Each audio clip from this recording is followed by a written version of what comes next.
Welcome to the second episode of our deep dive into JVM and the assembly code that it produces. And my hands are itching to show you the actual assembly that is produced by JIT. So the first half of this video will spend discussing more of the fundamental things, and then the other half will go straight to the assembly code that is produced by JIT, and now we will be able to understand some of it. So last time we discussed this implementation where we accept a byte array, we accept a limit, and then we just see how many new lines there are in the array. One of the most popular optimizations that is done by any compiler, be it JIT or Ceiling or GCC, is called loop unrolling. So currently this loop checks this condition on every iteration and increments on every iteration. So if we pass 2 million bytes, there's going to be 2 million of these operations. What if we make them rarer? The idea is simple. Instead of incrementing by 1, we'll increment by 4. And this time we check the ith element, ith plus 1, plus 2, and plus 3. And every time we will increment new lines if we see the corresponding symbol. This way there are 4 times fewer of these checks and 4 times fewer of these increments. However, we need to do it a little more careful, because what if the number of elements in the array is not a multiple of 4? Let's say it's this many. So we have 4, 4, and 3, which means if we were to implement it without any additional checks, we will throw an exception here because this element does not exist here. So here is a nice trick to overcome this problem. Instead of working with a limit, we'll work with a limit premature, which is 3 elements short of limit. And let me run and demonstrate how it works. So we have 12 symbols right now, so it is divisible by 4. Okay, so the first iteration, the initial one, I is 0. So we'll look at the first, 0th, first, second, third element. So this is our second iteration, I is already 4. Now we'll look at the 5th, 6th, etc. elements, and then the final iteration, limit is 9. So it was 12 minus 3, 9, which means we still can access 4 elements at the end. And we do, and it all works. Now let's suppose there are 3 elements at the end. We restart it. The first group of symbols is the same. Second is the same, but now limit premature is 8. So on the third check, I is going to be 8, and it's not going to be less than limit premature. So we're not going to go inside of this array, and therefore we're not going to throw any errors here. Instead, we'll go to this leftovers part. And now we work with the limit, true limit, not the limit premature. And we finish our loop. What if there were even fewer elements? So it's 10. The logic is going to be the same. Third group is not going to be actually iterated within this unrolled loop. So first check, I is 0. Now I is 4. And then the third iteration is not going to enter this loop. We'll end up here. Yep. Because I is 8 and it's less than 7. So this is a trick that we use to preserve the correctness. We have the main loop, and then we have the leftovers, which is the last portion of the array. So this is called loop unrolling. One of the reasons it's faster is because this expression is executed fewer times, but it's also possible due to so-called CPU pipelining that this is more efficient, but we'll probably discuss this at some point later. Okay, that was loop unrolling. Now another thing that I wanted to mention. So this is a C loop. It's the same simple loop as we had before. Now this is written Java style, but C developers usually don't write loops like this. The reason is they can simplify things a little more. So in this case we have a line array, and in C an array is just a reference to the first element of that array. And we have to store the length separately. It's not stored within the array, and we pass it as a variable here as a parameter. So it does look similar, but because this is just a reference to the first symbol, and we can replace this with this, which is same thing. It's a reference.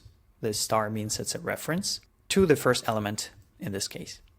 No matter how we write the first parameter, this expression means take the base address of the array plus ith offset. In this case, it's a character, so it's 1 byte step.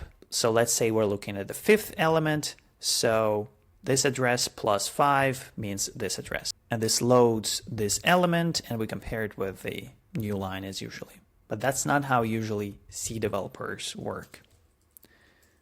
A more typical code looks like this. First of all, we calculate the end where our array stops. So we take the reference plus length. So this address plus length ends up with this address. So this is our end.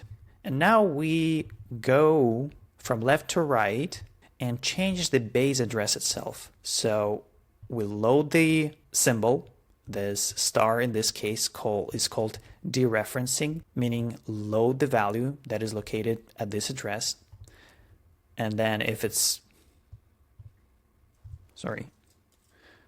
written like this, then we increment the new lines, but we also increment the base pointer. So the next time it's going to point here, and then there, etc. So we don't need an actual I variable. We just increment the beginning of the array, Okay, now we're ready to look at the assembly of the unrolled loops. So we start as usually. We have the hello world as a variable. We start with the new lines, which is first 0. We'll load the line. It's basically the reference to the first character, similar to how we did it in C. Then we load the end. It's a trick in assembly. We defined one variable, then the second variable, and the second variable is located after the first variable in memory. So because we know that this is located after our first variable, we know that this is also the end of our previous variable. So this is our beginning, this is our end. Now we subtract 3 because we wanted to iterate up to the -3, the premature end of the line.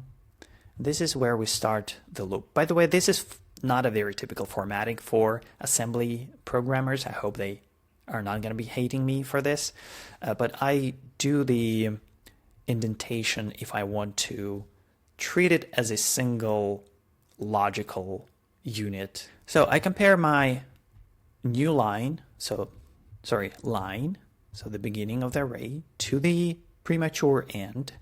If it's greater than, higher, or same, then I go out of the loop. If not, I continue, and here I load 4 variables at a time, 4 characters at a time, and I place them in different registers. So currently x2 is at the 0 position. So here I'm loading x2, so the first symbol, +1, which is second symbol, +2, +3. I load them in different registers. Now I compare the first one to new line. If it's equal, then I go to this line and I increment the new lines. If it's not equal, NE not equal, I jump out of this, so I skip this line. Comparing the second symbol, third, fourth, And finally, I go to the incrementing of this variable line. So I incremented, well, I'm not incrementing it, I'm adding 4 and then returning back to the loop. And now I'm comparing if line reached the end. If it did, I jump out of the loop and I do the last 3 compares. I decided to unroll them too, because this is what we'll see in Java implementation. So I compare if my line reached the end. Now it's the actual limit. It's not the premature limit, x14. If it's reached the end, then I jump to the return right away. If it's not, then I'm loading the next symbol into W3. I increment my line. I compare the symbol to the new line, and again increment new lines only if it's equal. If it's not equal, then I jump out to the next check, and I only need to do the 3 checks, this one and this one, loading subsequent symbols. Eventually, I go to the return, and that's the end of it. So that's my assembly. It's quite an inefficient assembly. I could have written it much shorter, and it would have worked much faster, probably like 2 times faster. But this is the assembly that unfortunately JIT generates, so I wanted to keep it as close to the actual thing as possible. Okay, it's time that we jump into the assembly.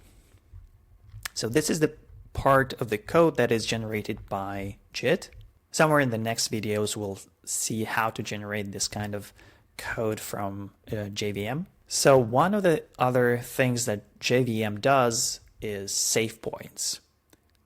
JVM needs to be able to stop any thread that is executed on the CPU in order to be able to do the stop the world garbage collection. So it does insert some additional instructions. We're not very interested at this moment in these instructions. There will be separate videos about this, but partially we'll need to look at this code too. So on every 4,000 iterations, we want to go out of the loop and check whether we need to stop the world. We'll check the save point. So we're not actually going from I to the limit. We actually go from I to some threshold. And this threshold is going to be between, so the first batch, let's say we passed 2 million values. So the first batch is going to be 4,000 symbols. The second batch is going to be the next 4,000. So I is going to be at 4,000 and our next threshold is going to be 8,000. So this is what this code does. It says that the next interval is going to be the multiple of 4,000. This is what I called next threshold here. These are, by the way, my comments. This is not what you're going to get from JVM. We generate this next threshold, which is used here. So we generated the threshold and we jump to the position -68 in hex. So we take 14, we subtract 68, and we jump to that instruction. And I already did the calculation, and it's this line. So first of all, we take our array pointer, so the start of the array, and we add I, which is currently 0, and we place it in 10th register. And then here's something familiar. We'll load 1 byte at a time 4 times. But this is a little more interesting. We're not loading the first element, we'll load the 16th element. Remember, this is hex, so 10 in hex is 16. Why is that? For this, we need to look at the structure of the array in memory. Every object in Java has a mark word, which is just some flags, then the reference to the class object, and depending on the flags that we pass to JVM at the start, this can be either 4 or 8 bytes. I have the defaults. So this is a reference to the class object. Then we have the length of the array, and only then we have the elements. And see at which byte it starts? It starts at the byte 16th, which is 10 in hex. So we know that we're at the beginning of the array object itself in memory, and we jump to the first position in the array elements, and we'll load it into this register, and then we'll load fourth element to the 16th register, second and third element. See, this is not really human readable, but JIT doesn't have the goal to generate human readable assembly. Who would first load the first element and then fourth and then return back to the second, and it's a mess. This is what complicates debugging such code. Anyway, we loaded all the 4 elements. Now we compare the first with new line. If it's equal, then we jump 20 bytes in hex 20, which is 32 actually, 32 bytes below from this instruction. So C4 plus 20 is CDE E4. So this is it. I already numbered these. I did all the arithmetics with the addresses, so you can look at these line numbers. So this is our next instruction, which is increments the new line. So W0 is our new line's integer. So we add 1, and then we jump back again 32 bytes back. So E8 minus 20 is C8. So this was 8th instruction. Now this is our 9th. We compare the next one, this one, to new line symbol. If it's equal, then we jump minus 48. So that was 10. Now is instruction 11. Again, this is a mess, jumping like this back and forth. It's very hard to debug such code. So we do the increment again of the new lines, and then we compare the 17th, which is this one. And then we jump 40 bytes forward, and then we'll jump back here. And eventually, after we did all the processing of 4 symbols, we do the increment of I. And then we compare it to the threshold, which is 4000 on first iteration. If it's greater than the threshold, we jump back here and we do some save point comparisons, checks, but we're not going to be talking about them this time. And then we're back to calculating the next threshold, which is the next 4000 symbols. And these 4000s are going to be different depending on the data that we pass. JIT is smart enough to look at the length of the arrays that we pass. And if you pass short arrays, it's going to use 4000. If you pass long arrays, it's going to do 8 elements at a time and also 8000 elements per save point. So that's it for today. And we'll see what we're going to discuss next time. But we have plenty of things to discuss, like function calls and save points and implicit null checks. Plenty of things ahead of us. Bye-bye.